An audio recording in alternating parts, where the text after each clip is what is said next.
OpenAI keeps making a lot of noise even after the launch of ChatGPT. One of the latest news is the release of the tool Sora, or just Sora, which can generate short videos using simple text prompts based on artificial intelligence. You're the one who controls everything here. The scene style, whether it's going to have a lot of movement or not, what the mood will be like, the lighting, whether it'll have something bizarre or not, and so on. Then you just hit enter and wait for your video. I'll give you an example. OpenAI showed this video that you're watching, which was generated by Sora during its initial presentation, and it left a lot of people intrigued by the high-quality image, details, lighting, reflections, and much more. This other video that you're seeing now, I generated using the tool but using the same prompt OpenAI used, and it clearly turned out well, but it didn't have as much detail as the first one they showed earlier this year. But this is a very powerful tool, and now it's widely available for millions of ChatGPT subscribers. There are, of course, several limitations, but the arrival of Sora is a strong indication that before long, we'll see more tools like this getting even more capable and easier to use, which can be good, but also dangerous. Welcome to Tech Loop, and in this video we'll talk about everything Sora by OpenAI does well, what's not so great, the implications and the problems of this tool. So don't forget to like the video, and subscribe to the channel so you don't miss our upcoming content. The Sora tool was announced in February 2024, but it was restricted to very few people during those testing phases. It was officially released in early December, but only for ChatGPT Plus and ChatGPT Pro subscribers. It uses OpenAI's own artificial intelligence, based on a custom model called Sora Turbo, to generate videos without sound using your text commands. Its idea is, in quotes, to understand and simulate the world even if you describe a scene in detail or just write a quick idea for the AI to fill in with all the details, and that's a highlight here, right? The tool can add things from the real world, or not so real things, to your video depending on the context of what you wrote. It's something like asking it to generate a video of a landscape, showing a beach with mountains in the background, and it goes ahead and adds waves, seagulls, shadows, and so on. For OpenAI, this launch is the introduction of the technology.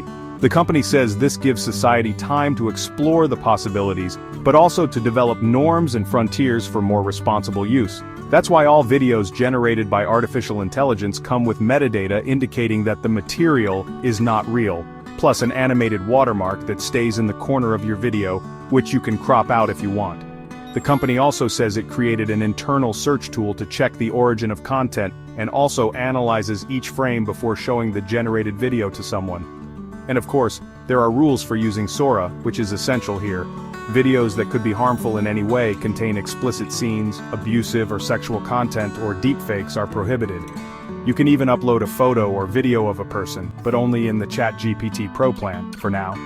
It's also prohibited to upload content you don't own or don't have the copyright to, as well as images of other people without their consent, especially minors. I have to admit I found the look of Sora pretty pleasant and even stimulating for generating new videos. When you access the website sora.com, you immediately see the interface, which is very clean. The site has tabs like Explore and Gallery on the left side, filter buttons for content, display style, notifications and profile in the top right corner, and a bottom bar for you to type your prompts, which is the main part. It's exactly in this field you see where you type your prompts and describe your videos. And here's a quick detail, you can also type in Portuguese. You can click on that little plus button in the corner to upload a reference photo or video or choose something already in your gallery. There are also options for presets, aspect ratio, resolution and video duration, and even to generate 1 or up to 4 videos in sequence. Each video you generate with Sora uses up some credits from your account.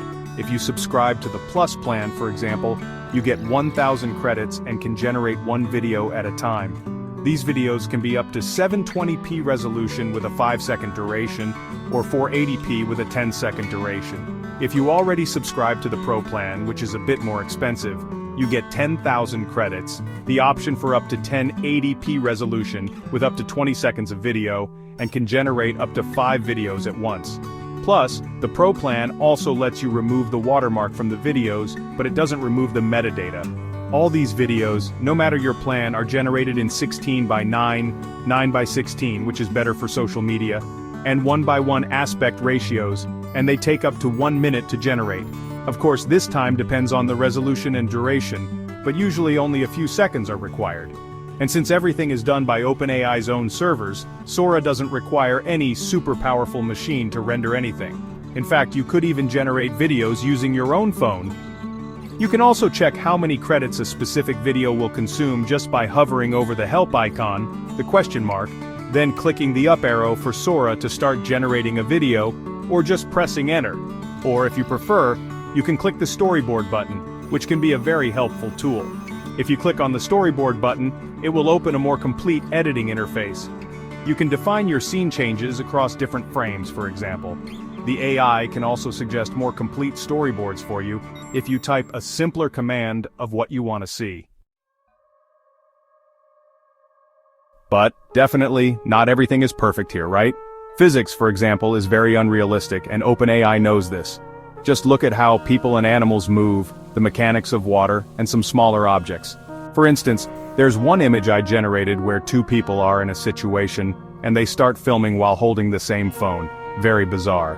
But that's not even counting the fact that the video specifically has this spaceship with a skateboarder floating in a completely weird way, in a scene that involves water. For example, a puppy seems like it's jumping in the pool, but it's unclear whether it's submerged or not. Then it starts floating in the water too, without it being clear if it's in a pool or, I don't know, flying. I also tried generating a video of a soccer player being filmed in the middle of the field while doing keepy-uppies with no one around, and Sora brought me this. There's another video I'm showing now, which is about a koala trying to park its car but ends up hitting another one and sort of runs out of the parking lot. I won't deny it though, it turned out pretty realistic, but the rest? Definitely not. The tool doesn't always follow everything you write in the prompt or storyboard, which can sometimes completely mischaracterize the scene you imagined. I imagine they could even add a preview of the content, especially so you don't waste credits for nothing. One example of this is the video I asked for where a nine-tailed fox terrorizes a city and is filmed from a helicopter's perspective. Sora gave me a completely bugged and nonsensical video. Honestly, I have no idea what happened. Here are some other difficulties like dealing with complex actions over long durations such as people eating, walking, running, and even shadows of objects. Let me give you a practical example. There was a video of a dog skating that Sora generated, and the tool decided to add some lighting details and even people around, which were cool, I won't deny that, but some of these people started bugging out and even blending with other objects in the scene. But I have to highlight here, okay? Despite the results being very bizarre in most of the videos, several aspects are frighteningly good. I uploaded a reference image to Sora. It's a screenshot from a hand zone video on a phone. I asked it to imagine the scene with a slight camera movement but keeping the same context of hand zone. Clearly it looks like an AI-generated video, but it paid attention to details like lighting, people's movements in the background, the phone's shape, and even the camera designs on that device, and many other details in the composition. The video of the dog skating I mentioned earlier, right? The dog itself turned out pretty cool, honestly. But many other elements of the video look super weird. You can even notice that the people, when they walk, seem to lack physics, and their legs even mix together. But several other movement details are preserved, like hair and arms swinging. There's another good example here that's directly related. It's of a woman in the middle of a party, with lighting and details on her face. The scene itself is very complete, and the woman's expression is very good, full of details. The way OpenAI designed the Sora layout even reminded me a bit of a social media network, and a lot of this probably comes from the Explore tab, which is very popular on many other networks, right? In this same Explore tab, you can find tons of videos generated by other users, and they can be a source of inspiration for you to create your own projects. You can also interact with these videos, giving likes, commenting, or sharing them on other platforms, just like any other social network. Now, let's talk a bit about the possibilities Sora offers. Even though it's still in its early stages, the potential here is huge. You can use it to create personalized content for social media like Instagram and TikTok, generate marketing videos for your business, or even make educational videos where you can show how complex ideas work through visual simulations. And this is just the beginning. Imagine the possibilities in the near future when AI gets even more advanced. But of course, there's a dark side. The rise of AI-generated content opens up new challenges regarding copyrights, misinformation, and deepfakes. With tools like Sora, people could easily create fake news videos or misleading content that can impact real-world events. It's important that we use such technologies responsibly, following ethical guidelines and ensuring they are not used to harm others. All in all, Sora is a powerful tool with enormous potential. It's not perfect yet, and there are still limitations to address, but it's clear that AI is already transforming the way we create content. As the technology evolves, we'll likely see even more impressive and realistic videos generated from text prompts, which could revolutionize industries like entertainment, education, marketing, and more. So, what do you think of Sora? Have you already tried it, or are you planning to? Let me know your thoughts in the comments, and don't forget to like the video and subscribe to the channel for more updates on AI technology and everything else happening in the tech world.